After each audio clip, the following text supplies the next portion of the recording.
कहाणी श्री हरतालिकेची। एके दिवशी शंकर पार्वती कैलास पर्वतावर बसले होते। पार्वतीने शंकराला विचारलं, महाराज, सर्व व्रतात चांगलं असे व्रत कोणते? श्रम थोडे आणि फळ पुष्कळ असं एखादं व्रत असेल तर मला सांगा, आणि मी कोणत्या पुण्याईने आपल्या पदरी पडेल हेही मला सांगा। तेव्हा शंकर म्हणाले, जसा नक्षत्रात चंद्रश्रेष्ठ, ग्रहात सूर्यश्रेष्ठ, चार वर्णात ब्राह्मण श्रेष्ठ, देवात विष्णू श्रेष्ठ, नद्यात गंगा श्रेष्ठ, त्याप्रमाणे हरतालिका हे व्रत सर्वात श्रेष्ठ आहे। ते मी तुला सांगतो। तू पूर्वजन्मी हिमालय पर्वतावर केलंस आणि त्याच पुण्याईने तू मला प्राप्त झालीस। ते ऐक। हे व्रत भाद्रपद महिन्यातील पहिल्या तृतीयाला करावं। ते पूर्वी तू केलंस ते मी तुला आत्ता सांगतो। तू लहानपणी मी तुला प्राप्त व्हावं म्हणून मोठं तप केलंस। 64 वर्ष त्या झाडाची पिकली पानं खाऊन होतीस। थंडी, पाऊस, ऊन ही तिन्ही दुःख सहन केलीस। हे तुझे श्रम पाहून तुझ्या वडिलांना फार दुःख झालं व अशी कन्या कोणाला द्यावी अशी त्यांना चिंता पडली। इतक्या तिथे नारद मुनी आले। हिमालयाने त्यांची पूजा केली व येण्याचं कारण विचारलं। तेव्हा नारद मुनी म्हणाले, तुझी कन्या उपवर झाली आहे, ती विष्णूला द्यावी। तो तिचा योग्य नवरा आहे। त्यानेच मला तुझ्याकडे मागणी करण्यास पाठवले आहे, म्हणून मी इथे आलो आहे। हिमालयाला मोठा आनंद झाला। त्यानं ही गोष्ट कबूल केली। नंतर नारद मुनी तेथून विष्णूकडे आले। त्यांना ही हकीकत कळवली व आपण निघून दुसरीकडे गेले। नारद मुनी गेल्यावर तुझ्या वडिलांना ही गोष्ट तुला सांगितली। ती गोष्ट तुला रुचली नाही। तू खूप रागावलीस। असं पाहून तुझ्या सखीने रागवण्याचं कारण विचारलं। तेव्हा तू त्यांना सांगितलंस की महादेवा वाचून मला दुसरा पती नको करणे आहे असा माझा निश्चय आहे। असं सांगून माझ्या वडिलांना मला विष्णूला देण्याचं कबूल केलं आहे। याला काय उपाय करावा? मग तुला तुझ्या सखीने एका घोर अरण्यात नेलं। तिथं गेल्यावर एक नदी दृष्टीस पडली। जवळच एक गुहा आढळली। त्या गुहेत जाऊन तू उपवास केलास। तिथे माझं शिवलिंग पार्वतीसह स्थापलंस। त्याची पूजा केलीस। तो दिवस भाद्रपद शुद्ध तृतीयेचा होता। रात्री जागरण केलंस। त्या पुण्याईनं इथलं माझं आसन हललं। नंतर मी तेथे आलो, तुला दर्शन दिलं आणि वर मागण्यास सांगितलं। तू म्हणालीस, तुम्ही माझे पती व्हावं, याशिवाय दुसरी काहीही इच्छा नाही। नंतर ती गोष्ट मी मान्य केली। मी गुप्त झालो। पुढे दुसऱ्या दिवशी ती व्रतपूजा तू विसर्जित केलीस। मैत्रिणीसह त्याचं पारण केलंस। इतक्यात तुझे वडील तिथे आले। त्यांनी तुला इकडं पळून येण्याचं कारण विचारलं। मग तू सर्व हकीकत सांगितलीस। पुढे त्यांनी तुला मलाच देण्याचं वचन दिलं। तुला घेऊन घरी आले। मग काही दिवसांनी चांगला मुहूर्त पाहून मला अर्पण केले। अशी या व्रताने तुझी इच्छा पूर्ण झाली। याला हरतालिका व्रत असंही म्हणतात।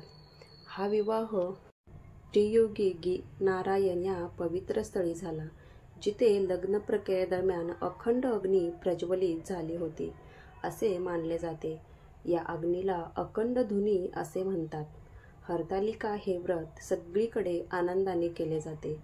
पार्वतीसारखाच आपल्यालाही चांगला नवरा मिळावा म्हणून मुख्यतः दक्षिण भारतात अनेक कुमारिका हे व्रत करतात। या दिवशी उपवास करून गौरी आणि तिची सखी यांच्या मातीच्या मूर्तींची पूजा केली जाते। हरतालिका व्रत हे विवाहित व अविवाहित स्त्रियांनी श्रद्धेने पतीच्या दीर्घायुष्य किंवा योग्य वरासाठी करतात।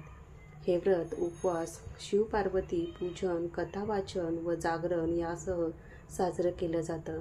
गर्भवती, अस्वस्थ व औषधोपचारात असलेल्या महिलांनी उपवास करणं टाळावं, फक्त पूजा करावी।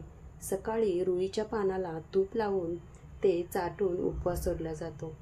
हे व्रत विवाहित महिला पतीच्या कल्याणासाठी, दीर्घ आयुष्यासाठी आणि कुमारिका उत्तम वर मिळावा यासाठी करतात। असं म्हणतात की या व्रताची सुरुवात देवी पार्वतीने महादेवाला प्राप्त करण्यासाठी केली होती. त्यामुळे या दिवशी महिला उपवास करतात आणि शिवलिंगासह देवी पार्वतीची पूजा आराधना करतात. हरतालिका पूजाविधी कशी करावी? प्रथम आपल्या इष्टदेवतांना हळद कुंकू वाहून देवापुढे विडा ठेवावा. विड्याची पाने 2, त्यावर 1 नाणे व 1 सुपारी ठेवून सर्व देवांना नमस्कार करावा. वडीलधाऱ्या मंडळींना नमस्कार करून आसनावर बसावे. नंतर चौरंगावर अक्षदा ठेवून त्यावर हरतालिकेच्या 2 मूर्ती ठेवून वाळूचे शिवलिंग तयार करावे. अन्यथा हरतालिका मूर्तीसोबत आणलेले शिवलिंग समोर ठेवावे. घरातील देवांसमोर विडा ठेवून अक्षदा व हळद कुंकू वाहून नमस्कार करून प्रार्थना करावी. घरातील वडीलधाऱ्या मंडळींना नमस्कार करून पूजेचा प्रारंभ करावा. सुरुवातीला काही तांदूळ घेऊन त्यावर सुपारी ठेवावी आणि गणपती म्हणून त्यांचे आवाहन करून मनापासून पूजा करावी. चौरंग किंवा पाट मांडून केळीच्या खांबांनी चारही बाजू सुशोभित कराव्यात. सुशोभित केलेल्या या चौरंगावर पार्वती आणि शंकराची स्थापना करून त्याची पूजा करावी. हरतालिका पूजा करताना सखे पार्वती, तुला जसा इच्छित वर मिळाला तसा आम्हालाही मिळू दे, अखंड सौभाग्य लाभू दे, अशी प्रार्थना करावी. धूप, दीप आणि नैवेद्य दाखवून वेगवेगळ्या प्रकारच्या झाडांची पाने, फुले वाहावीत. पूजा करत असताना उमा महेश्वराचे ध्यान करावे. पूजा झाल्यावर माता पार्वती आणि महादेव यांना मनोभावे नमस्कार करावा, आरती करावी आणि प्रसादाचे वाटप करावे. हरतालिका उत्तर पूजा. हरतालिका व्रतामध्ये दुसऱ्या दिवशी पहाटे अंघोळ करून उत्तर पूजा करावी. आचमन करून पंचोपचाराने पूजा करावी. दहीभाताचा नैवेद्य दाखवून मग आरती करावी आणि अक्षदा वाहाव्यात. यानंतर देवतांचे विसर्जन करावे. हरतालिकेचे पारणे उत्तर पूजेच्या दिवशी करतात. हा सण सौभाग्याचा असून मनोभावे पूजा केल्यास सुयोग्य वर मिळतो. या पवित्र दिवशी माता पार्वती तुमच्या आमच्या सर्व इच्छांची पूर्तता करो. हरतालिका तीज सण आनंदाने साजरा करा. तुमच्या जीवनात सौभाग्य, प्रेम आणि आनंद नांदू दे. माता पार्वतीच्या आशीर्वादाने तुमचं आयुष्य सुखी आणि संतुष्ट हो.